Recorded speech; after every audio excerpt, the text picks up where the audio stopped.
Motorcycle ভর্তি অবৈধ কয়লাসহ আটক ২ সিউড়ি এলাকায়। জেলার বিভিন্ন স্থানে অবৈধ কয়লা পাচারে ধরপাকড় সত্ত্বেও কয়লা পাচার রোধ করা যায়নি। আজ সকালে নির্ভরযোগ্য তথ্যের ভিত্তিতে পুলিশ আচমকা হানা দেয়।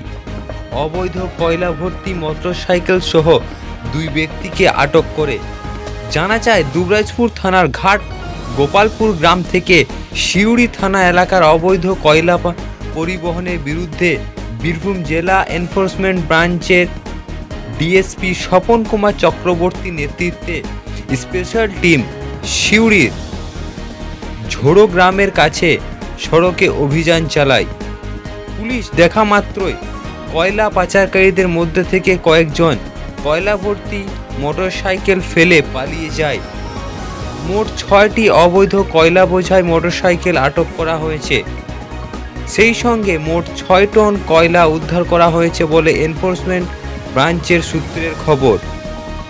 ঘাট গোপালপুর গ্রামের ২ কয়লা পাচারকারী নবী হোসেন খাঁ বয়স ৩৫ বছর ও সোহেল খাঁ, এই ২ জনকে মোটরসাইকেল সহ আটক করা হয়। বাকি ৪ জন কয়লা পাচারকারী পালিয়ে যায়। শেখ রিয়াজউদ্দিনের রিপোর্ট, সিউড়ি টাইমস, সিউড়ি, বীরভূম।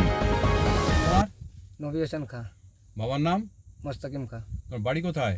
গোপালপুর। গোপালপুর। তা তুমি এই যে গাড়িতে করে মোটরসাইকেলে করে যে কয়লা নিয়ে আছো, তোমার গাড়ি কোনো চালান বা লাইসেন্স কিছু আছে? না স্যার। কিছু নেই। তা তুমি এইভাবেই কয়লা বয়ে বয়ে নিয়ে যাও, হুম। তাই তো?